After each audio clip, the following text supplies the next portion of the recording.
This commentary is going to be tough because a lot of the clarifications I feel like I should make here have mostly been made in the Lion King re-review, which, if you haven't seen it, I highly recommend it, as I consider it to be an improved version of my thoughts.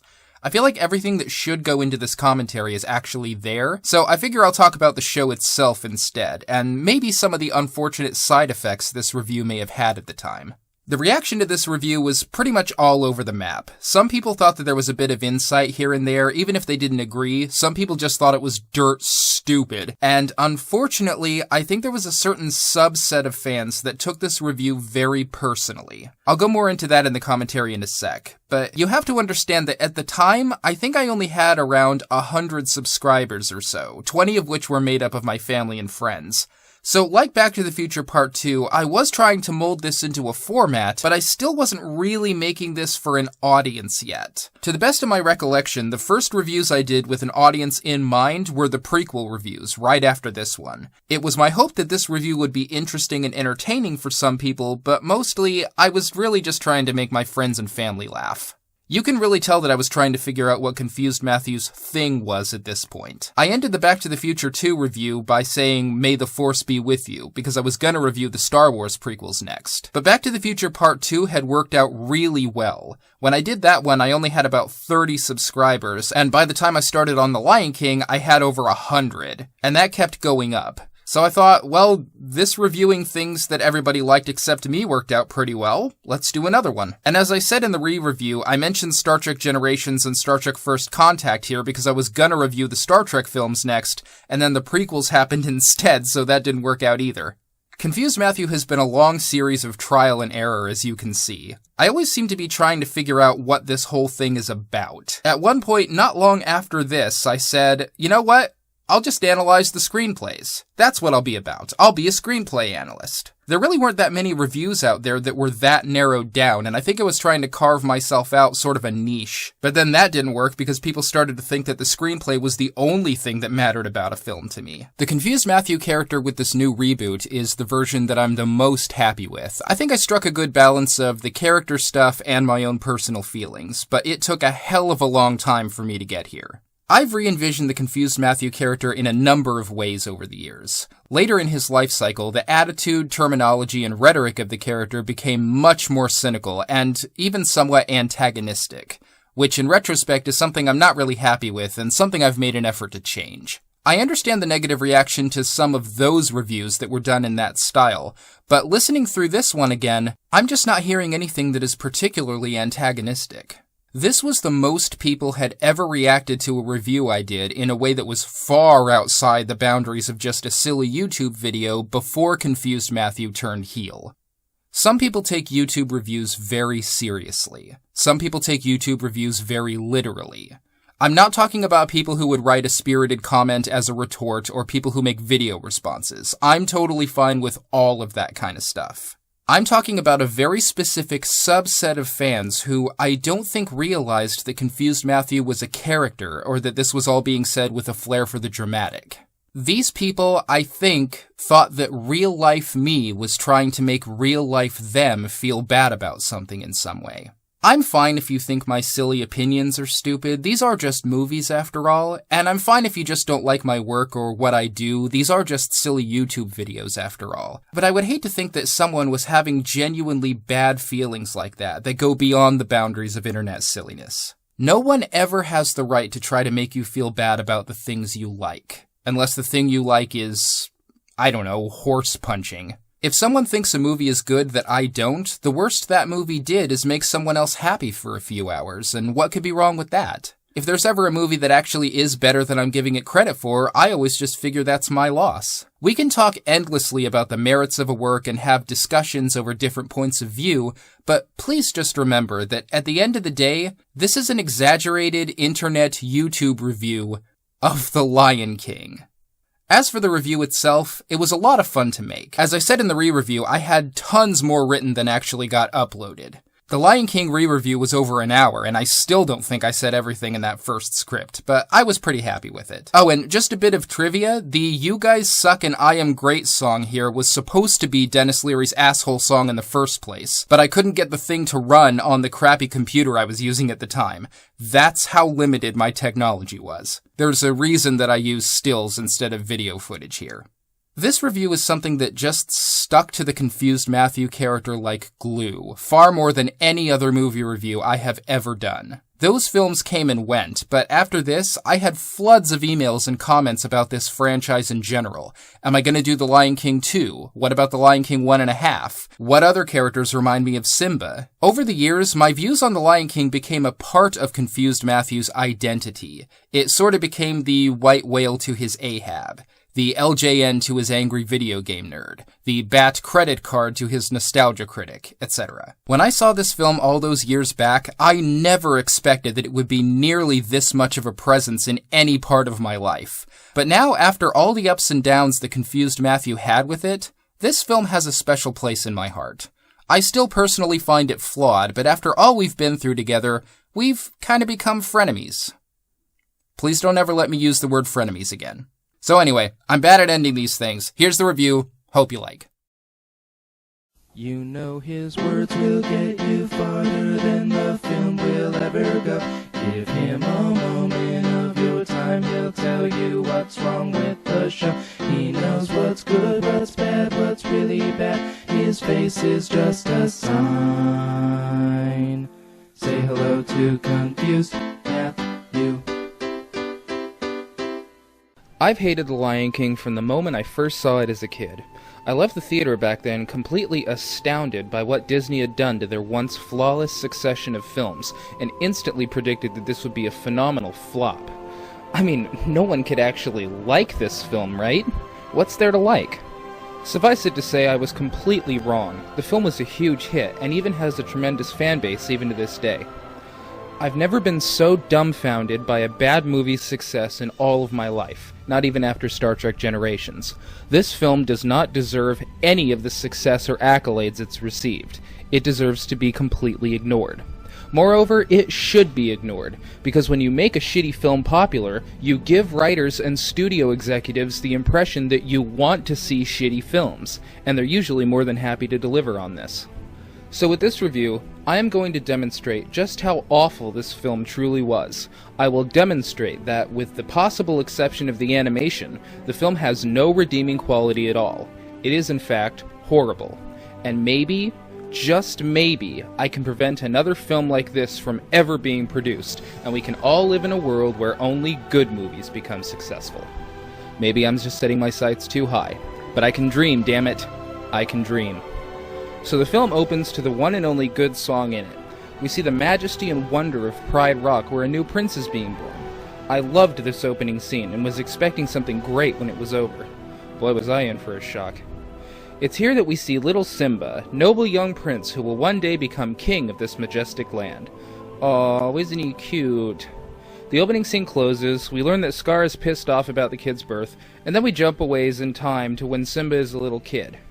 It's here that we really meet Simba for the first time, and, well, let me give you a quick synopsis of how we're introduced to this character. Come on, Dad, let's go do what I want to do. No, Dad, you're sleeping. That's not what I want to do. Get up and let's go do what I want to do. I want to do it now. Now. Come on, get up and let's go do what I want to do right now. As soon as I saw this scene, I was sure I had this film pegged. I know exactly what this film is going to be about, I thought. It's going to turn out that Mufasa has two sons.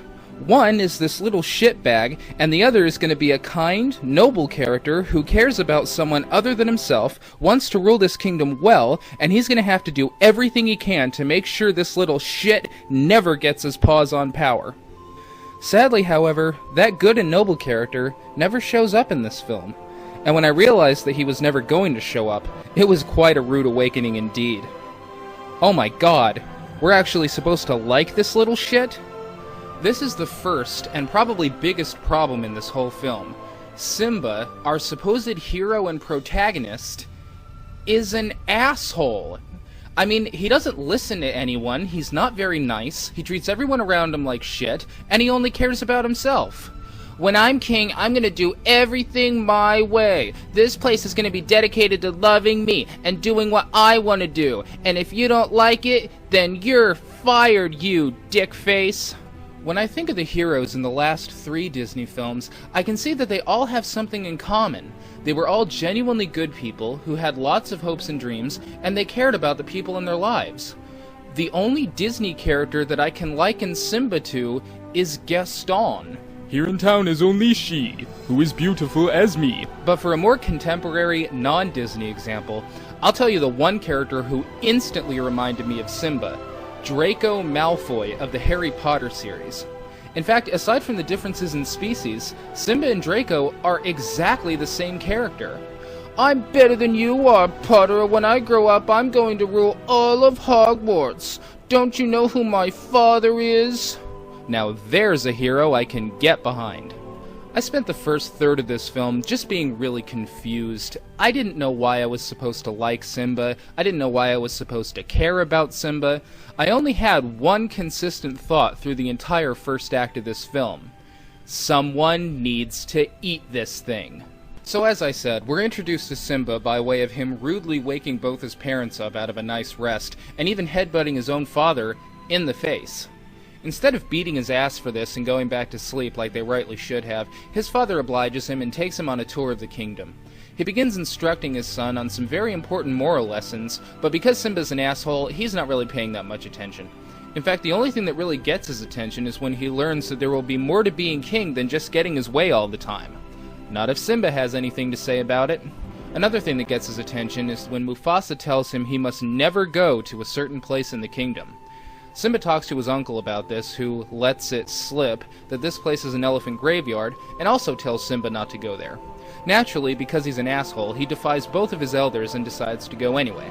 But because he's an asshole, he couldn't possibly do something obstinate and dangerous alone. Of course not. He has to drag a little friend along with him. So he goes to find Nala, and also finds his mom there, who decides to give him a bath. "Mom, you're messing up my mane."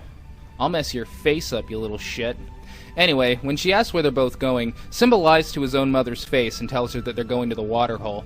You know, because he's an asshole. Sarabi says it's fine as long as Zazu goes with them to chaperone. And Simba appears to be resentful of this. I don't really know why. After all, this is a golden opportunity for him to treat someone else in his life like shit. So they get pretty close to the waterhole. And, oh god, I just love this. They actually dedicate an entire song to talking about how much of an asshole this kid is. You guys suck and I am great, me, me, me, me. You guys suck and I am great, it's all about me. Heartwarming. So Simba disrespects and humiliates Zazu and leaves him for dead in the underside of a rhino. Which brings a tally of elders he's disrespected and disobeyed to 4. This is our hero, ladies and gentlemen. This is our hero. So they get to the elephant graveyard, Zazu catches up with them, and they learn that this is actually hyena territory. And oh my god, he's even a little asshole in foreign lands. "I'm the future king, you can't do anything to me." Oh, come on guys, eat him, eat him, eat him and spit his bones out and make him into a toilet and shit on his dead carcass everywhere. Oh, damn it, he got away. Turns out Mufasa actually cares about this little shit for some reason and decided to save his life, so now he's going to teach his son a lesson. So now the first act of the film is very nearly coming to a close. What's happened in the film so far? Well, Simba has bathed in his own ego, treated everyone in his life like a sack of shit, including his own 2 parents, almost caused an international incident, and very nearly got 2 innocent people killed. If there are any Lion King fans watching this review, please, help me out here. Why are we supposed to like this little shit? A lot of people who have heard this complaint from me have given the same defense. Simba is just a little kid. Little kids are rambunctious and rebellious. Well, I was a little kid once, and I was rebellious and rambunctious. But I was never this much of an obstinate, willful, selfish, dishonest, disobedient little asshole. And I didn't know any other little kid that was either. Simba's behavior and personality go way beyond simple rambunctiousness of youth. Simba's the kind of kid you see drill sergeants yelling at on the Maury Povich show.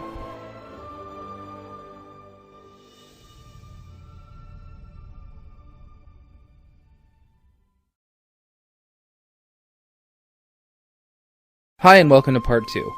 So when we last met our hero Simba, he had caused every problem in what would otherwise have been a peaceful kingdom, and his father was about to chastise him for it. Now, I'm not a big fan of the gratuitous compliment, but it seems I must give one here. I didn't hate this scene. It is in fact the only scene in the film that made me neither ill nor annoyed. That's a gratuitous compliment because it did make me very confused. I didn't understand these two characters at all after this scene. I mean, if Simba loves and respects his father this much, why doesn't he ever listen to him? And if Mufasa is this good a parent and teacher, then how did Simba turn out to be such a little asshole in the first place? So after these two have a little bonding time, we then cut to a scene where the hyenas are upset about not killing the kid. This scene then rolls into the most pointless villain song I've ever heard in my life. The only thing we learn in this song is that Scar is using the hyenas to try to take over the Pride Lands. We know.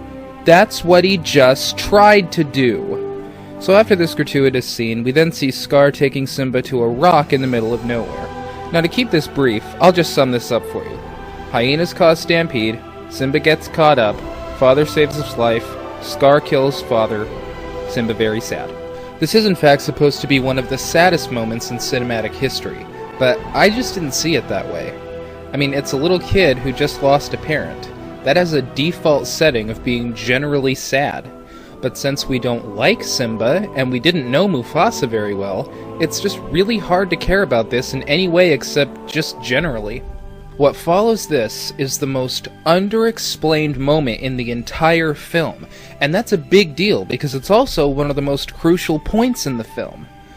What in all fucking hell makes Simba think that this is his fault? It's not like he caused the stampede, and the only thing Scar says to him is, "The king is dead, and if it weren't for you, he'd still be alive." This implies that this is supposed to be Simba's fault because he was there and needed rescue. But the only reason he was there is because Scar put him there. Simba even offered to go with Scar to get his dad. Scar said no, just stay on this rock and practice your little roar. Even a grieving 8-year-old idiot should be able to figure out that, even by the logic of what was just said to him, this is Scar's fault.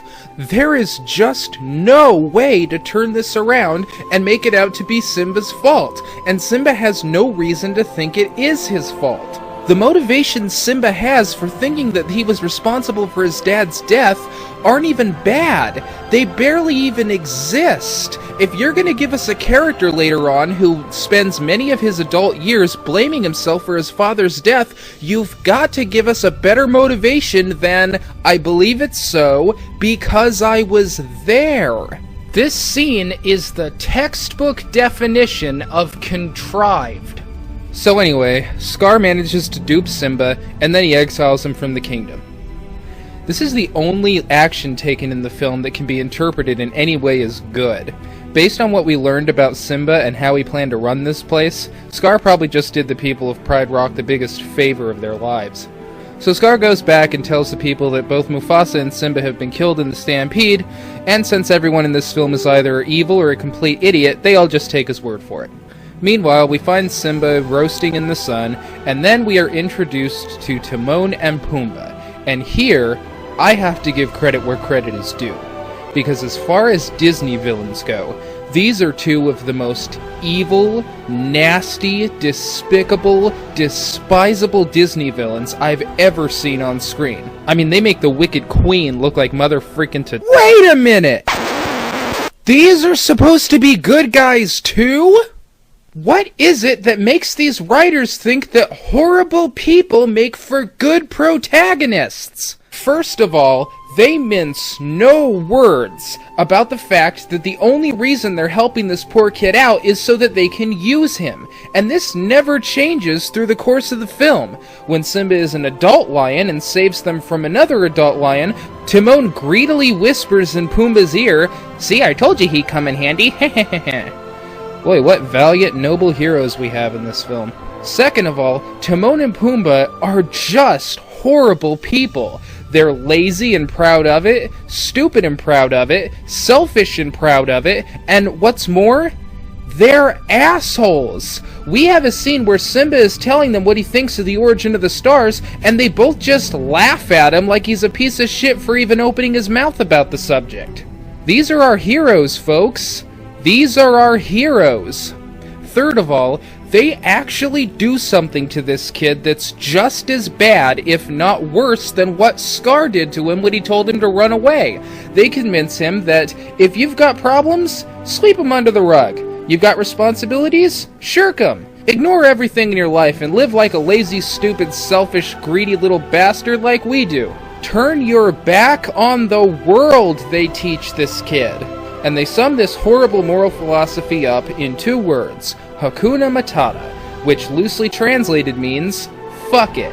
And this awful moral philosophy, which no one should ever follow in their lives, is translated into an easy-to-remember children's song. Hakuna Matata, what a wonderful phrase. Yeah, what a wonderful phrase. Let me ask you a question, Lion King fans. If the only salvageable point to this film is that you shouldn't shirk your responsibilities and shouldn't sweep your problems under the rug, why does Hakuna Matata get its own song? Why is Hakuna Matata portrayed in a positive light in that song? Hakuna Matata, even by this own film's admission, is a bad thing. And these two are lazy, evil, greedy, selfish little vermin larvae who are actually guilty of corrupting a small child. And we're supposed to like them. And the only thing more unnerving than what has just been said is that people actually did like them. Now, for my part, I spent most of this film totally unaware that these were even supposed to be good guys. I thought they were going for something like the truants in Pinocchio. You know, the ones who convinced him that smoking and drinking were good things and almost got him turned into an ass. Anyway, so these 3 begin a long and unhealthy friendship, beginning what I like to fondly refer to as the Fellowship of the 3 Assholes. So then Simba grows up, and then we see that Wait. He grows up, and what's more, you give him all the personality of tepid pudding? You establish this kid as a little asshole, and then turn him into a vegetable without any justification for the move?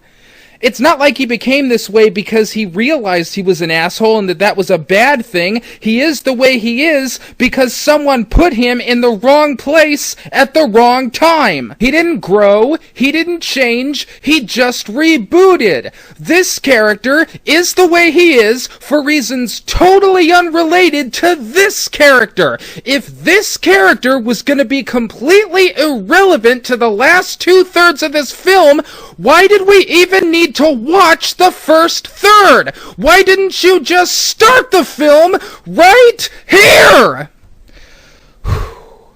Sorry about that. I really hate this film.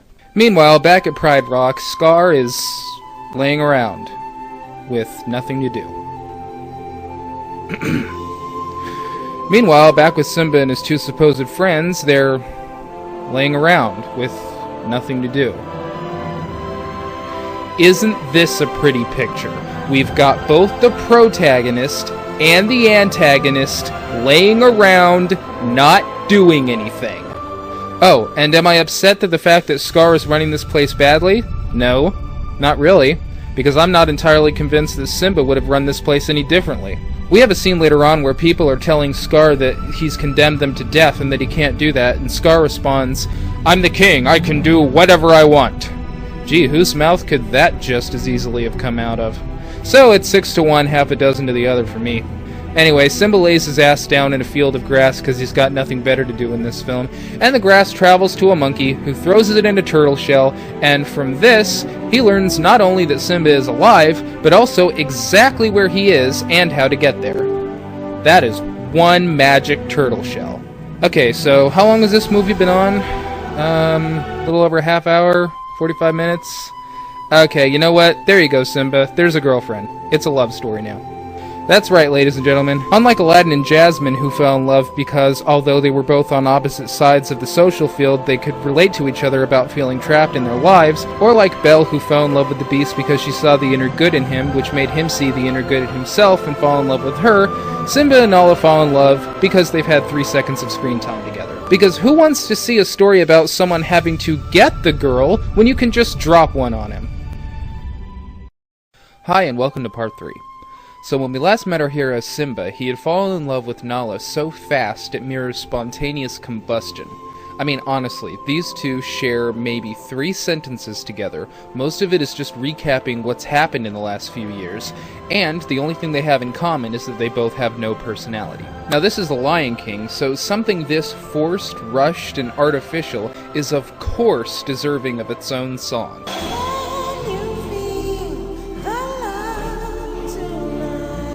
No, I can't.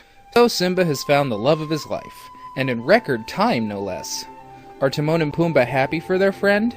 Of course not. They're assholes.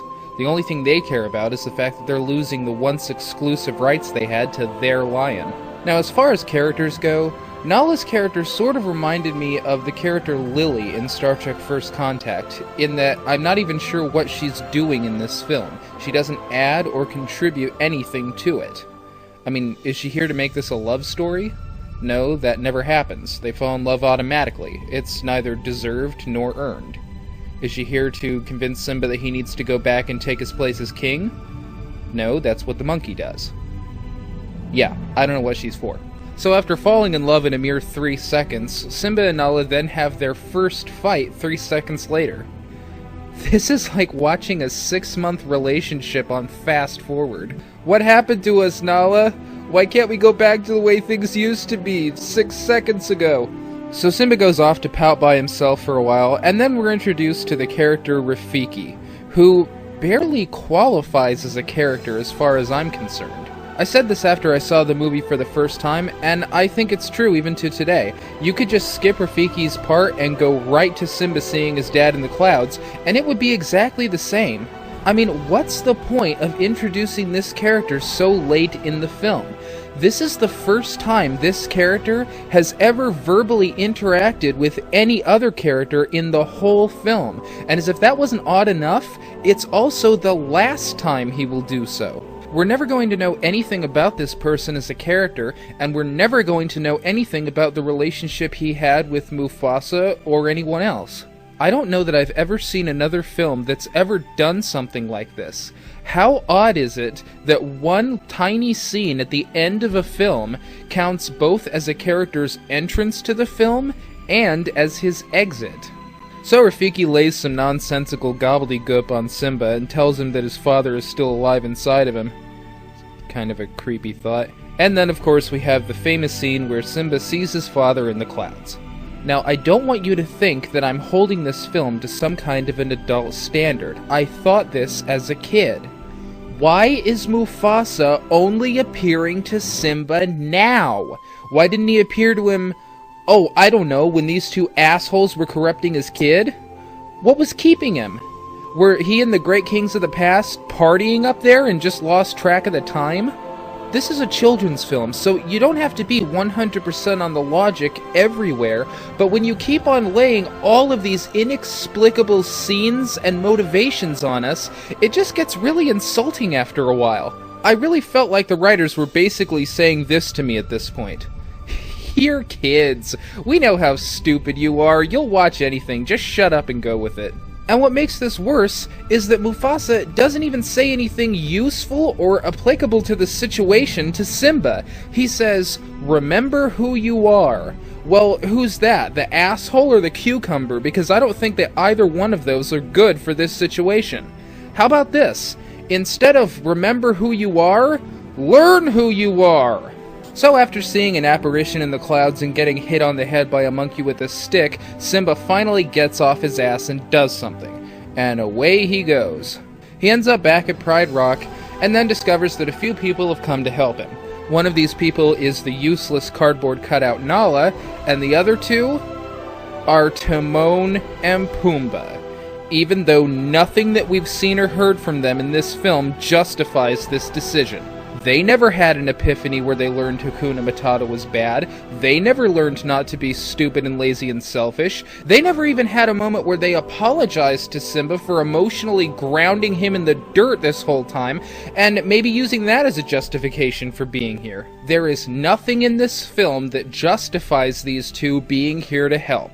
They're here because they're main characters. Now, I feel dirty just giving this film any credit at all, but I would also be very dishonest if I didn't give it the one genuine compliment it deserves. This was funny. I laughed at this hard. So Simba finally faces Scar, and all the lions in the kingdom realize that Simba is in fact alive. You know, Scar told you guys that both Mufasa and Simba were killed in the stampede, and seeing Simba alive here kind of seems to contradict that story. Does anyone feel like bringing that up? Anyone? No? Okay. So Simba and Scar have a little back and forth, and then finally Scar pulls the "Admit it, Simba, you're responsible for Mufasa's death" routine. You know, Scar told you guys that both Mufasa and Simba were killed in a stampede, and now he's trying to turn it around and say that Simba was responsible, which really contradicts his original story. Does anyone want to bring that up? Anyone? No. In fact, what does Simba's mom say to him when she hears this? It's not true. Tell me it's not true. Okay, come on. This is stupid. Not one of these lions is even remotely curious as to how a 2-pound cub could have possibly been responsible for the death of a 600-pound lion. They're not even gonna ask? Of course not. Because if they did ask, the writers would have to immediately concede that the motivations Simba has for thinking he's responsible for his father's death don't exist. Here's how this conversation would have played out if logic were applied. Admit it, Simba, you're responsible for Mufasa's death. Wait, what do you mean he's responsible? You told us Mufasa was killed in a stampede. Oh, he was. So why are you now saying that Simba's responsible?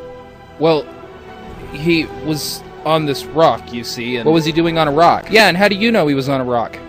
Well, I sort of told him to stay there. Oh, so this is your fault. Hey, you know, now that you mention it, Scar did smack me across the world when I said I was going for help, and yet somehow I never put the pieces together on that. But now that you mention it, yeah, this is Scar's fault. Okay, come on, guys, let's get at him. But since everyone in this film is either evil or a complete idiot, they all just take his word for it. So Simba is backed over a cliff without a foothold, and I guess Zeus is against him too, because a bolt of lightning happens to strike under him and starts a fire.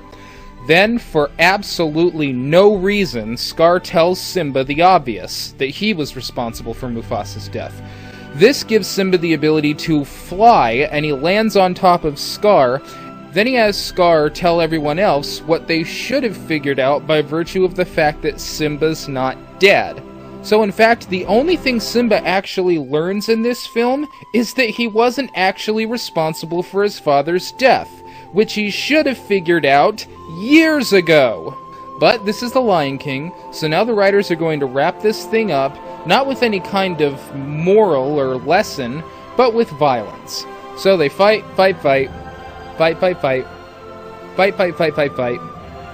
Then finally, the hyenas take care of Scar for everyone, and then disappear into nowhere, I guess. Simba takes his place as king, and then all's right in Pride Rock. No one learns anything, no one experiences anything, and wait a minute, what the hell are those two doing cheering up there? They didn't do anything. They're partially responsible for what happened to Pride Rock, since they're the ones who were holding Simba back this whole time. You know what? Fuck this. Take them out of there. That's better. So what's the moral of this story? Well, it turns out there are actually two. One, anyone who tells you to turn your back on the world is your friend. And two, don't turn your back on the past, because it's very possible that someone was just taking advantage of your stupidity the whole time. The end.